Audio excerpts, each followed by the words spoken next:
Drink it in, man. Deep left side carry on. Picks on the block. At the 5. At the 2. At the 1 to the end zone. Touchdown, Detroit Lions.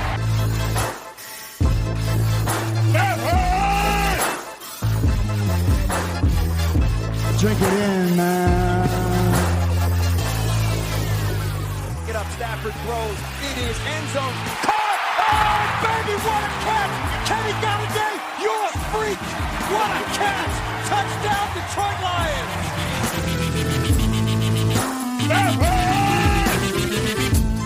Cornbread! I love the Lions!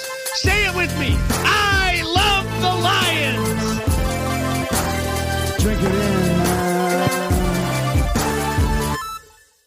Detroit Koolaid drinkers Friday. We are back in the house on the Detroit Koolaid Cast, talking all things Detroit Lions like we always do on a Friday. And we got the other man on the other end of the line, the tag team partner of the Detroit Koolaid Cast, of our two-man team here. It's the one and only Grifka. Grifka, what's going on, buddy? Oh, man, you know how it is. It's Friday. Weather report. Once again, it's going to be warming up again this weekend. Looking at the low 90s with heavy humidity. So as opposed to going outside, stay inside where it's nice and cool, where you have your air conditioning. I'm sure there's probably some, some sports starting up. I believe there's soccer back on somewhere. You can find that. And there's some golf with no fans. If you like watching golf on TV, feel free to do that. Other than that, TGIF. Grifka, I know I've said you can't, talk about the short sport we shall not speak of, but don't try to slide soccer in here. I mean, that's just as bad. I mean, what a horrible sport. What a horrible freaking sport that is. Hey, I'm grasping at straws for live sports right now. I'd rather watch soccer than watch a bunch of cars drive in a circle. No offense to NASCAR fans. If you like watching cars go in a circle, cool. But that's not my thing. I'm sure I'm going to upset our soccer fans out there, but the fact that the people over in Europe call that football is disrespectful on so many levels. I mean, I gotta say it. Grifka, we're talking about the real game of football today. I think we promised the people a rant, but I'm sure you got some other things that'll get me upset today. What do we got on a Friday? Well, let's do this. I know we talked about it last show. I am dying to know. Let's just get this right out of the way, just so we can get down and get your here we go. Get your blood from boiling later. But I'm really dying to know what you think about Mike Florio from, was it NBC Sports or whatever, saying that why NFL rookies are signing this year. Why don't they just go back into the draft? I know how I feel about it. I think it's dumb, but I'm dying to know how you feel about it. Grifka, is this a real question? You really doing this to me right now? Oh yeah, because I think your salt intake hasn't been up that much, and so I think you'll be okay. Grifka, I know we only talk football, but you want to know something about my salt intake right now? Yeah, definitely. Grifka, I'm like 3 weeks into intermittent fasting, bro. I only eat between the hours of 2 and 8. And go 18 hours without eating. It's the greatest thing I've ever done. It's tremendous. So my salt, my health, my eating is awesome. I've nailed it every day. I think I'm almost at 500 hours of fasting over the last couple weeks. Congratulations, man. That's big time. Hats off to you. Really. It's easy to do, man. I don't think I could do that. It's been tremendous, real easy. But anyway, enough about fasting and stuff that doesn't have to do with football. I got my sights on Mike Florio, this freaking clown, this Pro Football Focus jabron. I mean, not Pro Football Focus, sorry, scratch that. Pro Football Talk. This guy, he goes on his podcast, you think our show might have some issues at times, Grifka? This guy does a podcast. He probably makes millions of dollars. He does a podcast from his, what he calls the barn, which I don't know if that's his man cave or if it's some place where his wife kicks him out of the house and he has to sit out there and do a show. It sounds like he's got an antenna tied to a tin can, horrible quality. While he's talking to these top-level NFL athletes, his Facebook Messenger keeps making that big annoying ding sound as loud as possible. Like, hey, Florio, do you know how to turn the mute button on your phone, you freaking moron? But the big rant I got about him is this guy went on a big thing. He's this pompous, arrogant lawyer who, like, he always has some legal slant, always wants to try to be that little weasel that you see in all these companies, who wants to find the loopholes, wants to talk only about dollars and cents and why everything should be capitalist. So his most recent take was that all these NFL rookies, because of the pandemic, because of all these question marks with the testing and will there be games, will there not, his advice was they should just not sign their contracts, not play all season, and re-enter the draft next year. So first of all, is that not the most weaselly thing that you could do? This is the same guy that goes on his show every once in a while and gets on his soapbox, his Grifka soapbox, about how the draft shouldn't even be the draft. College players should just get to sign with whatever NFL team they want. Yeah, that makes a lot of sense, Mike Florio. I'm sure that would lead to a lot of parity in the NFL, you freaking clown. But this guy, I mean, could you imagine if Bob Quinn wasn't on his game and have Okudah, Swift, Okwara, Jackson, Stenberg, Huntley, Cephas all inked up, and Pennicini, I think, is also inked up. Have all those guys inked up already? Could you imagine if those guys played this pompous game like Mike Florio was telling them to not sign because they don't want to play in Detroit, go back in the draft because this is a crazy year? I mean, thank goodness Bob Quinn has his head on his shoulders, got these people signed. I know it doesn't happen often, but the fact that he even bring this up and act like this is a great business strategy, or you know, his legal counsel would tell them to not sign and to go ahead and sit out the entire year so they could get redrafted by another team. Yeah, I'm sure that would work out real well. I'm sure there'd be 32 teams chomping at the bit for people that pulled that kind of garbage on the team that took them and was willing to pay them multi-millions. Grifka, don't give me some retort about how, well, I could see this happening to the Lions, but thank goodness they didn't sign, or it would happen to us, that maybe somebody would do that. Mike Florio has no clue what he's talking about. The guy needs to go back to the courtroom and get out of the football game when he has opinions and takes like that. Absolutely terrible. I mean, ridiculous. Yeah, that's just dumb. I really have to agree with you on that. But just one quick question for you. Did he actually say, because I guess I don't follow him or listen to his podcast, did he actually say that college players should be allowed to sign really wherever they want? Yes, this guy's every draft season. He brings it up like it's this brilliant idea. It's like, you don't think anybody else has thought about that? You don't think that the league knows that's a horrible idea because everybody would be signing with, I don't know, Grifka, what are some of those teams that players might sign with just because? Well, yeah, I could see, teams like the Dallas Cowboys, Green Bay Packers, Pittsburgh Steelers, New York Giants, New England Patriots. They're obviously going to get a run on the best players, around. And come on, really? That's got to be one of the dumbest things I've ever heard. I mean, this isn't like, 1920 sports where it's just like this guy like, oh, you're good. You can go sign with this guy because, this team paid you a lot of money. I mean, that's – gosh, I'm sure you said he's a lawyer, so I'm sure he's smart, but that has got to be one of the dumbest things I've ever heard. There's a difference between being smart and being a pompous a-hole that thinks that they can just, everybody should make as much as they want, all they want. There should be no rules, anarchy in the world. Just do whatever the hell you want as long as it benefits you. Like, no, that's not how things work, Mike Florio, because there would be absolute just ridiculousness going on, not only in the world of sports, but everywhere if this guy had his way. And this is just one of those examples. Like, no, you have to put things in position so that there's a fairness, and the fairest way to do it, this is why I blew my gasket over the NHL draft a few weeks ago, because they came up with all these cockamamie rules to make it entertaining. And what did it do? It cost the Detroit Red Wings the number 1 pick and dropped them to 4. Why? Just because they made up some stupid rule when the worst team should have the best chance to get number 1. That's why the NFL gets it right. That's why Mike Florio has no idea what he's talking about. And if the Detroit Lions lost out on a talent like Okudah or Swift because he put this type of idea in their brain and they went back into the draft and we missed out on these talents, I'd have even a bigger issue than I already do. Okay, rant over. Grifka, what else we got? Tired of talking about that guy. I got to put that soapbox away really quick. I had to let you borrow it. So there you go. It's back, put in his closet. So back on the Wednesday show, we mentioned Pat Mahomes from my Friday solo show and his contract. But I know this isn't Lions related, But what do you think about Myles Garrett and the contract extension he just signed? I mean, it's going to say 7 years, $144 million, but it also includes his last 2 years of his rookie contract. So it's really more of a 5-year, $125. Now, how do you feel about that contract? I think he's good, and I know that's a hot take that you love when I do that. He's good, but what do you think? You think that's too much, or there's a lot of talent on that Cleveland team that they're paying. So, you okay with this contract? Would you be okay with it if it was the Lions doling out that money?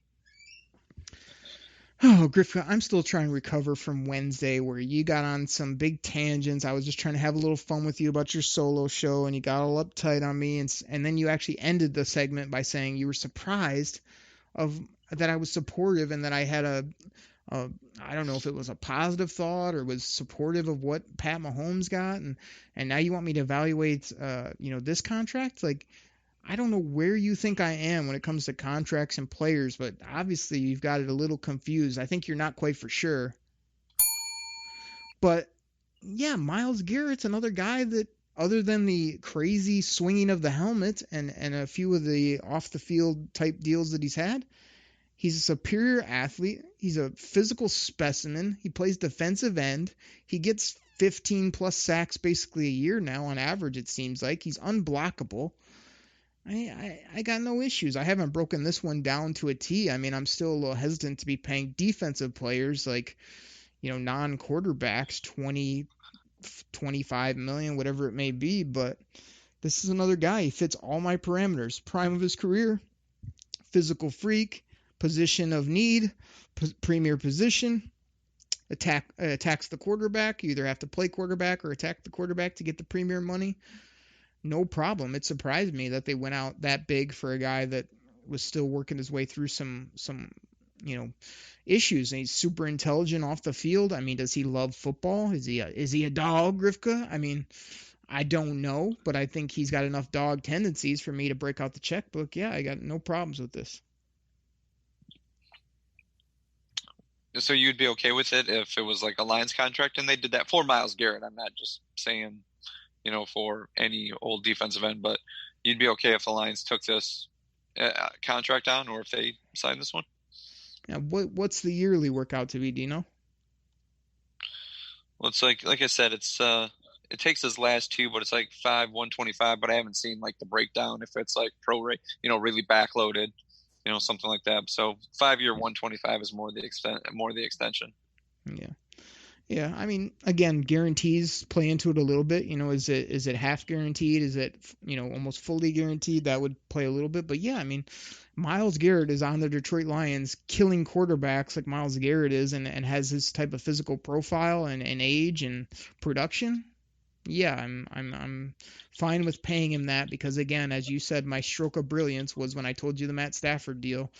If these are anywhere in the ballpark and the guy you expect to be an absolute beast for the next, 5 or the duration of the contract, all that's going to happen is the cap keeps going up and these are going to get more and more palatable. That applies most to quarterbacks, but my next rung down would be defensive end, and then probably my next rung down would be left tackle or cornerback. So yeah, he's on my second rung of guys I'm willing to pay crazy money to. If they're productive and at the right spot of their career. So yeah, I would love Detroit Lions had a physical beast like Myles Garrett. Yeah, you know me, I'm kind of willing to back up the Brinks truck for anybody. So yep, Lions had this contract, bring it on in for Myles Garrett. I'm okay with it. we do have a beast, Grifka, by the way. His name's Trey Flowers. I know you only liked him before we signed him, and now you just beat him up because he doesn't have 20 sacks a year. But he's same age, same physical profile, a little bit less athletic, and has a little less production, than Myles Garrett. But I expect Trey Flowers to be I think once Myles Garrett signed, I saw a thing on Twitter, at Derek Oakrey on Twitter, that, Myles Garrett's contract moved Flowers to like the 6th edge rusher, I believe, already. So you can imagine where he'll be in a couple years when he's like 28 years old and killing it for our team. He'll probably be like the 12th highest by that point. So that'll be nice. Okay. Yeah, that will be. So and you can stop complaining. One more question for you before we stop to pay a few bills here. Bleacher Report I don't know if you follow Bleacher Report. I was just kind of like some of their stuff here and there. They came out with their new mock draft. They've done probably like 3 or 4 since the NFL draft this year. But their new one has the Detroit Lions picking at number 7. And they have the Detroit Lions taking, let me know if you've heard of this guy, Trey Lance, quarterback out of North Dakota State. What do you know about Trey Lance? And I know you've said on a prior show you've started to prep for the next year's draft. So what you know about Trey Lance? Grifka, you know what I know? And the fact that you're throwing this in my face, it lets me just get after you a little bit, because the Oakley draft room is already up and running for 2021. So I have Trey Lance on my board at quarterback right now, very early in the process, all the way down at I think that's the 11th or 12th quarterback. I know he's been talked about as kind of being, in that top 5 once it's all said and done, moving ahead of some of the juniors and other people that I have up there right now. I mean, I can't say I've put my eyes on him a ton, but he's obviously on my ranking board. I mean, the Detroit Lions are going to be picking 7th first and foremost. So to Bleacher Report, I mean, I got to say this. It drives me freaking bonkers. Like, just taking that garbage thing. We only won a few games, 2019. So in 2021, we're going to be horrible too. I don't buy that. I think we got a good football team. I think this year is going to be crazy. But the Detroit Lions aren't going and getting a quarterback. Like, if we have a horrible year, I bet you Sheila Ford Hamp is just going to chalk it up to, terrible circumstances and still look at Matt Stafford at 33 some years old and say, he's healthy. He can throw it all over the yard. He's paid for the next 2 years after that. So Trey Lance isn't going to be a Detroit Lion. I can tell you that right now. And the Lions aren't going to be picking 7th. And don't try to call me out on my draft stuff, Grifka, when you know I already got a bunch of work done here at the old DTO scouting office. I know you do. And to be honest with you, I was hoping you would tell me a little more, because I only saw one, to be honest with you, Lions fans, I only saw one North Dakota State game last year. And it was one of those early games that was showing when there wasn't a good big time game. So ESPN put them on against like North Dakota or South Dakota State. I think it's one of their big rivals. So they showed that. So I did see a little bit of Trey Lance there. So once again, Derek, I was hoping that you'd point me in the right direction so I could piggyback you later on saying, yes, I knew everything about Trey Lance. The only thing I did read, though, with this is that some people are actually thinking that he may be better than Trevor Lawrence and Justin Fields, which right now I don't know what those people are thinking, but I can't see anybody being better than Trevor Lawrence at this point. Grifka, to all those people, I mean, come on, we just sum it up for him. What the hell are you doing? Grifka, this is how the Oakley scouting works. Like, we're not watching tape on these guys this early. You're trying to get names on the board. You're trying to have people ranked. I mean, this kid's a redshirt sophomore, so he's off the radar still, in regards to knowing a ton about him. You get everything slotted as far as position and players in the scheme, and then during and after the college seasons when you actually start sort of digging in. Like I said, I've always told you I'm not a college football watcher per se, unless I'm doing work on it or unless it's Michigan Wolverines. So I literally probably won't lay my eyes on Trey Lance at a high level until, mid or after college football is over. But he's not going to be a Detroit Lion. The Detroit Lions have a quarterback. So all these stupid reports, I mean, the worst case scenario is we have an awful season. Matt Stafford bangs his back up again. He decides to hang it up, and then we're going ahead and getting a new quarterback. But it would have to be a debacle of a season to get a new signal caller at this point. Yeah, I agree with you on that, Derek. Oh, man. Okay, let's do this. Let's take a pause for the cause, pay a couple bills, and then we'll come back on the second half of the show. Sounds good, everybody. We'll be right back. Spring is here, and you can now get almost anything you need for your sunny days delivered with Uber Eats. What do we mean by almost? Well, you can't get a well-groomed lawn delivered, but you can get a chicken parmesan delivered. A cabana? That's a no. But a banana? That's a yes. A nice tan? Sorry, nope. But a box fan? Happily, yes. A day of sunshine? No. A box of fine wines? Yes. Uber Eats can definitely get you that. Get almost anything delivered with Uber Eats. Order now. Alcohol in select markets. Product availability may vary by region. See app for details. Two guys drove to work. Neither guy wore a seatbelt. One guy got a ticket. One guy didn't. The same two guys drove home. One guy wore his seatbelt. One guy didn't. One guy made it home. The guy not wearing his seatbelt didn't. Don't risk it. Click it or ticket. Paid for by NHTSA. Detroit Koolaid drinkers, we're back from the break. Thank you so much for listening, hitting that subscribe button, sharing this with a friend. Follow us on Twitter. I'm at Derek Okrie, DEREK, OKRIE. And you can follow Grifka at Grifka DKC. Grifka, what else we got today? We got in a sort of a little bit of a discussion on the Wednesday show, as you mentioned before. But I have a question for you. ESPN is now coming out with their position rankings of how they do this. The top quarterbacks, and I believe they had Stafford in at like number 10 or something like that. And they break it all down. And so they always kind of break it down like we asked X amount of GMs, X amount of coaches, X amount of players, and that's where they gather the rankings from. Now, my question is, we once again had this discussion on about as yourself, you do work for PFF, break down a lot of tape, all the people for them. And so I guess my question to you is, looking at the rankings, and I think the one I can remember right off the top one, because I think they did left tackle first or offensive tackle, and ESPN had Tyron Smith from the Dallas Cowboys at number 1, where PFF has them ranked at number 3. So not too much of a difference. But, obviously still a top tier. But when you're looking at it, who would you put more stock in? Are you putting more stock in, the guys watch tape, like you said? Or maybe the GMs, the coaches, and the players? Both have valid points, and their lists sometimes do differ. We have seen that. So what do you take kind of good from both? Or is there one you would really put more stock in than the other one? Now the non-PFF list, I thought first you said ESPN, but then you said coaches and players. Tell me that again of how that list is.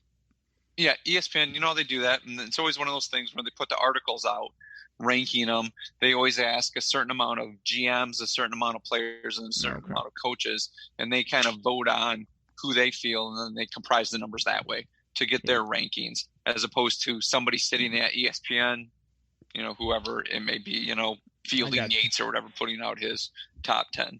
So they ask people around the league in the front office, coaches and players, and PFF, like yourself, break down numerous hours of game tape. And based on certain analytics you guys are looking at to comprise your guys' list. So I guess, is there good and bad in both of them, or is there one that you would put more stock in than the other one? Oh, man, I'm laughing at myself, Griff, because I knew when I asked you, just to clear up of what it was, that you were going to re-tee up the entire question for me, which you did. But I got you. So it's a compilation of GMs, players, as well as ESPN sort of taking that and making a list of some sort. The long and short of it, what's funny is, I do work for Pro Football Focus and do some analytics there. I also laugh because I do so many fantasy football leagues, and I literally, if people saw my process, I never look at stats. I don't. I can go through 10 fantasy football drafts and probably couldn't tell you, even the range of stats on based on what a guy did last year or what his projected numbers are this year in regards to yards or catches, or I know some people just rattle off this stuff like it's gospel. I don't put a ton of time into knowing all the different stats and numbers, but I guess what I do respect now is, when it comes to GMs and coaches and players, I feel like there's again, not my favorite guy in the world, but oh gosh, who is it? He's got his own podcast now. Oh, what's his name? Used to be a Patriots guy, kind of a heavy set guy. You know what I'm talking about? Was it Tannenbaum? Mike Lombardi. No? Mike Lombardi has his own podcast, and he always says it's a recency bias, or kind of people have their own biases, and I feel like players really do. If they're boys with somebody, or if they played against somebody and he's good against them, they think he's a real ball player. I guess the reason I put all the stock that I do into Pro Football Focus's numbers is because not only do these guys have crazy analytics on every play that like nobody would ever pay attention to if you're just a football fan. You're not counting like, how many times that quarterback dropped back 7 yards versus 5 versus 3. Was it quick game? All these different things that they're looking at, or, what type of coverage, all these things are on. Like, you don't have those kind of numbers in front of you, but not only are they tracking the game, but you can pick up a lot during a game while you're taking those type of numbers. And those kind of numbers, for the most part, in my opinion, don't lie as much as a opinion of me, you, a player, somebody that might have other biases in play. Like, if you watch a game and you grade out if he won or lost on that pass rush, what type of pass rush he did, what his set was before the pass rush, who he was going against, like, those are just legit numbers that have been compiled by actual film, what you put on tape, like they always say. And I feel like more so than not, you would see those play out where a guy that was really productive on all these different metrics, they're not going to watch a guy and he might be good in 2 metrics and give him some crazy, overall rating, or say this guy's an incredible football player. But if they look at his body of work and say like, man, for 4 years, this guy graded out really well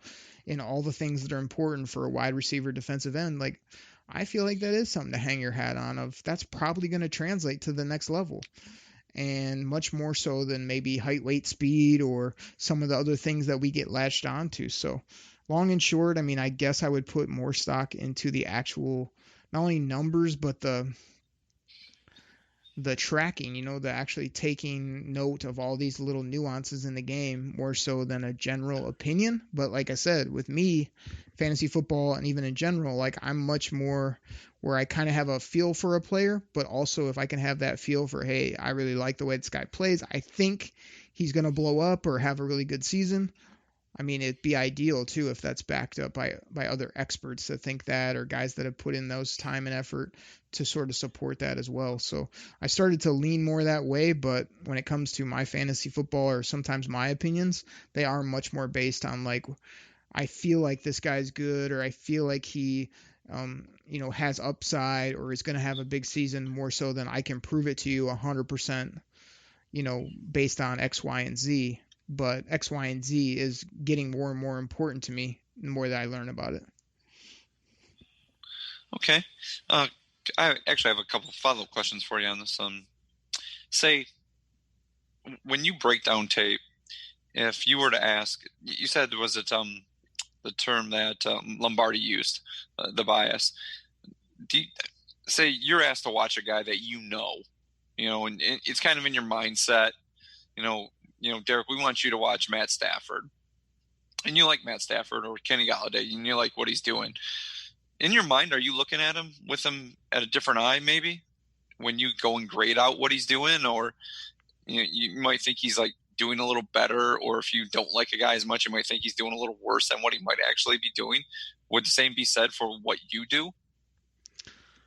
Yeah, I think, where I'm at with that right now is there's different levels, of Pro Football Focus. There's people that do the actual grading per se, and then there's, when you're starting out, you're doing more just straight up what happened on this play type of data, where I'm not sitting down at the end of the game and having a feel for how this guy graded out, or the stuff I do for them now, mostly there's no wiggle room. There's no, this is Justin Fields, I don't really like him, I'm going to downgrade him or give him this type of bias. Like, I'm doing more like, okay, on a play that I watch for the Ohio State Buckeyes, unfortunately, I don't know why I brought them up on the show, but I recently did one of their games. You'll be watching their quarterback, and on a play, you're first looking at, how deep was his drop? What was the coverage pre and post snap? Then you're grading, things like, did he go to his first read or second? Was he looking at left or right side of the field? Did he come off his first read? What type of throw did he do? Was it a vertical, over the shoulder throw? Was it a swing pass? Was it accurate? If not, was it high, low? They have all these different categories. So you're basically just logging what happened on the play, and then they're able to take all that and then push it along the assembly line basically to the next guy, who's then not only using your data, but getting to that point where, based on all the stuff that you've compiled on this team and this play, then they're grading out the individual players. So that's kind of how the general process works. So I'm literally just watching games and logging like 15 to 20 things on every play based on what happened. And then, like I say, they get to some point where all that's compiled and saying, okay, based on what we collected, like Justin Fields made the right read on this play, or, threw an accurate pass, or he's really good against a cover 4 based on all these analytics of all these cover 4 plays that we've diagnosed that he's thrown against. That's kind of how the process works in a general sense. I don't want to get into too many of the other details that I've kind of seen, but there's so many different levels to it. You're definitely more so breaking down the nuts and bolts where I'm at on that the first few levels, and then as you grow, you get more to the, okay, now I got all this data, now put a grade to this game, this player, this set of plays. They might tell you just to grade, cover 3s for a certain team based on what data was collected, and then you put grades on that. It's kind of segmented that way, if that helps. Okay. So, just once again, not trying to make it all about PFF. So, like, your tendency to think, like, either you think, Justin Fields, he's great. So what you're breaking down what he's looking at, you're just, like you said, you're just compiling daily to go to the next guy. And there's probably a number of different guys given a certain guy data. And then he goes, okay, this is what he's at. So no matter how you feel about Justin Fields, you're still kind of breaking down, this is what he did, this is what he did, this is what he did. Yeah. Like, at least what I do, it's not more like I wouldn't have the bias, because I can't say, oh, I'm going to call this ball accurate when it really was inaccurate. I'm much more going to just grade it based on what it was and what I saw on film. Like you said, there's a little bit of interpretation there. Like, I could have seen something that, I called back shoulder when really it was, a little bit of a different throw to another guy that watches the same play. We were just going over that with some people recently, where there's a few things you can see differently, and one isn't necessarily right or wrong in those circumstances, where other times you could call or see something and they'll correct it. If I call it a cover 4 cloud and ends up being a 2 deep, Tampa 2, they make those corrections as well. There's like a review process. So it goes through a bunch of channels, and maybe the guy at the end that's actually putting Justin Fields had an 88 grade on this game. There's some interpretation there, but it's based on a lot of data collection, not just, I watched him and it looked like he completed a lot of passes and ran a few times, so he gets X amount or he gets a above average grade. Like, that's not how it works. Okay. So if you were starting a team, or if you were looking at that and you were trying to grade stuff out, starting a team, so are you going to lean towards the PFF way, or are you going to kind of lean towards more the ESPN way, taking advice from other GMs, players, and coaches? Yeah. In short, like, if I was a GM and I was building a team, like, I think the biggest thing you have to have is like what's your framework? What are the principles you're going to live and die by, on how you build your team? You got to start there, whether it's trenches and back, or you're going to build a great offense, whatever your plan is going to be, you got to work that plan. And I would be much more of using my instinct on players, as well as just, getting advice from these scouts that spend all year, watching these players. That's where I think you have to sort of, even if you're the top leader, you have to be kind of humble enough or be willing to say, hey, George, what do you think of this guy? You've been watching him all year, every game, every tape. I've only seen X amount of him. And then you got to lean on those guys to give you the right type of advice. But analytics comes into it. But I would probably use my scouts, my staff, and my own judgment, and then try to back it up when needed with data analytics. But I would definitely lean towards, like I said, the reason I give Pro Football Focus the nod is because anytime I look at a valuation or a thought they have on a player, I know they didn't just make it up. I know they didn't, like some of these national writers, they'll write something and they've never watched a Lions game in their life. They've never spent time breaking down the team. I'm very confident that's definitely not the case with some of these organizations out there. Like, these guys have watched them. They've broken things down. They've collected a lot of data. Not, hey, you'll hear scouts sometimes or draft experts say, well, I watched 3 games of this player. Well, I understand you can't watch like 10 games on every player, but I'm much more willing to take Pro Football Focus's grades over a 3-4 year period than, hey, you watch 3 ball games against the SEC talent, so now you know what this guy can do. I mean, you still got to use the eyeball test, but I think you're selling yourself short if you think that you can just watch a few games, even if it's every play, cut up, and say, okay, I'm good on this guy. I think you'd much rather lean on the data that's provided over a longer period. Okay. Good takes, man. Good takes. I like your point of view on that. It's one last thing. It's interesting, but it's funny for me to say because I readily admit to you, like, I think some people that see the amount of craziness I do in fantasy football think I'm sitting at home all night long coming up with my rankings and making all these trades, and literally, like, I can roll with the draft with my plan, a few parameters. I've double checked them with some stats, and then I basically only make trades like when somebody comes to me and says, hey, would you want to deal this guy or would you be willing? And then that's when I pull a deal off, So I think sometimes we take it even more like it's more time consuming than it really is, when really if you have a feel for football, football, and you have your game plan, then it's just a matter of how much stats do you want to know and have your finger on, as well as, it doesn't take that long to pull off a football trade, to be honest. I'd love to see an NFL one go down in real life, because I bet it's as simple as Bob Quinn knows the whole NFL. Somebody calls him.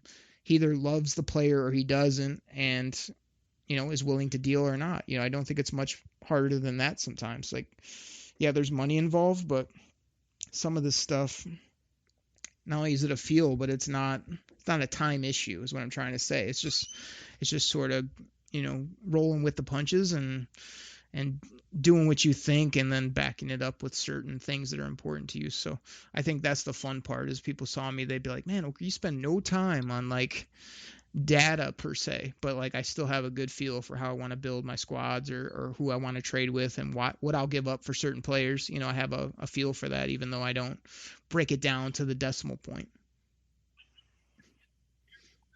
I'd have to say, because I know there's people, like you said, they just put hours and hours and hours of work into fantasy football. And sometimes they win, sometimes they don't. So, right. Okay. And when you're go ahead. I just wanted to say, like, when you're doing a 32-team league with a full roster, like, I know when I showed you that, you were like, oh, no, thank you, because you think it's just so all-encompassing. And I've had other buddies that have joined and are just like, nope.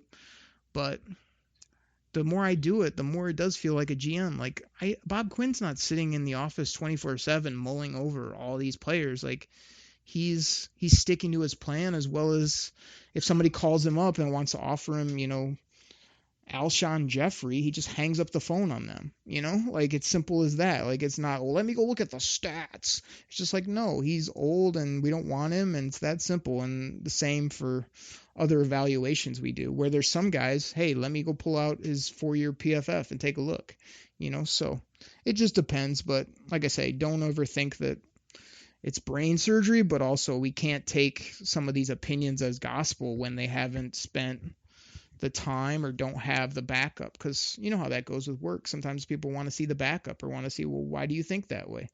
And sometimes you got to have it, and sometimes you're like, I got a hunch on this guy. It just depends. So it's very interesting. That's why I love the personnel in the off season, because there's so many ways to go about it. Like, you listen to some people and they got every stat on the tip of their tongue, but they still don't know players, and vice versa. You may think you know players, but you have no idea what he's done over a 4-year span in regards to catches, yards, touchdowns. I mean, that can hurt you too. So it's just really interesting across the board. We'll keep it moving, Grifka, but I could talk for days on it. Okay. I do like good takes though, man. Good take. I like the information. Last thing I want to touch base on here really quick before we call this a day and go into our weekend. I know, like I said, not for sure how training camp's going to look, and you pointed that out. So my question to you is, when training camps open, they're obviously not going to allow fans in, and I will miss going to this year's training camp with you. And what are the things that you're really going to miss about not being able to go to Lions training camp this year? You know what's funny, Grifka, is like I'm such a football fan. I'm trying to make it into a career and whatnot to some degree, but I gotta say, like, some of the things about, probably been a season ticket holder for 8-10 years now, whatever it is, and there's definitely some elements that have rubbed off, because I remember in the beginning just almost being amazed that we could go to camp and get to sit there and get a few autographs, see these players up close. And the last couple of years, it's almost been, I don't know why, but it almost seems like sometimes more of a nuisance. Like, by the time I get to your house, which is a couple hours away, we drive down, we get there, we get in, sit up at the top row, watch the practice, and then be done with it. It's kind of like, it's a full day gone when, yeah, it's fun to be outside watching football. And I know, like, Eric Schlitt and those guys are putting in hard work doing, like, the actual kind of reporting. I'm doing some articles for Lions Wire, which is fun for me. But, it's not a day-to-day job at this point for me. But there's some of the shine, I think, that rubs off when you continue to go to the same. The Lions, they changed their setup, the last few years, make it real family-friendly and nice. But I don't know, there's something about it where I can almost get a lot more from watching games from home and doing some of the other things I'm doing than to be there in person, I guess is what I'm trying to say. As much as, like you said, we have fun sitting up there with our, talking about players and seeing what we see from guys and cracking jokes and whatnot. But I don't know, there's something about me that really likes to just be at home and catch these games on TV more so than drive down, park, do all the stuff it takes to go to an event these days. But like you say, I guess I'll miss the camaraderie of being there with you. I don't think the eye test is totally void. There's something of being there in person and seeing a guy explode or seeing him run a route or seeing the ball come off Matt Stafford's hand. That's really cool. But it's definitely has a little bit less luster than it used to for me in regards to been there, done that type of thing, and really just want to enjoy all the other aspects I get to do now, which is the draft stuff, the fantasy football stuff, even the articles I get to do are really fun. I mean, I don't need to see these guys or report on exactly what's happening to be able to write a fun article on a certain topic or a fantasy football piece. So I guess, I put my time and my joy a little bit more into that than I do when, like, I first got my tickets. It's like, oh man, I get to go to camp. I get to go to a game in person. Now it's kind of like me and you have fun at a game a year. And we go to TC once a year usually, and that's usually my fill, So I'm not really going into this year going like, oh man, I'm gonna miss out on a ton. It might actually be more of a fun year if all the games go off as scheduled, and I get to sit here in the old air-conditioned apartment here in the Oak Creek Scouting office and just bust out football, rather than be there and be in the mix because, like I say, reporting or being at events, it can be strenuous at times, Yeah, I hear the drive down, trying to sneak into the parking lot and have some parking guy, hey, you can't park here. Then we're forced to park, a country mile away. What's fun is, like, every year when we go down, I always tell you, like, let's go try the lot again, knowing that we're not going to be able to get in. But I always want to try it again, just see if we can squeak by the guy. See if we can be smooth enough to do it. I mean, and sometimes, like another thing you said, what I'll miss is just I always like going down when we went there, and we were always kind of looking for the rookies to see what they looked like. It was always like, yeah, they had like some OTAs and stuff, but really, first full team training camps and stuff like that. Seeing how they do, seeing really, like you said, the eye test at that point, seeing what they looked like, as opposed to just, game film or, highlights when they got drafted. That was always cool to do. And, it's one thing I will miss. Yeah, well, I mean, it's going to be a whole different year. I think, like I said, if everybody just keeps it in their brain, just chalk up this year as watching from home and enjoying in a different way. And then hopefully in 2021, everything gets back to normal and you can go back to taking your kids down and can go back to some of these people that go to every game. And that's what they live for, is that Sunday morning. There's nobody that really likes a good quality tailgate more than me, but at some point too, it's pretty nice to wake up in the sweatpants and make a good breakfast and get fired up for the game and be at home and do that as well. So like I say, it's going to be a different year. Just get ready for it. And like I say, there was always some fun moments that we had for sure of doing all types of things down there to entertain ourselves. But I think we'll do fine with not having it this year. And, will we get football is the big question, which we've talked a lot about. And every day it seems dicey. And I know there's lots of people on Twitter that don't want to hear about why we're not going to have it. They just want to hold their breath and hope that we will. And I like that positive attitude, but you just got to be open to everything this year and roll with the punches, I think. So we'll see what happens, but hopefully, we'll either be back next year doing that or just kind of see what happens in life. But definitely some good memories of not only going down, but our tailgates, going to the ball games we've been to has always been fun. And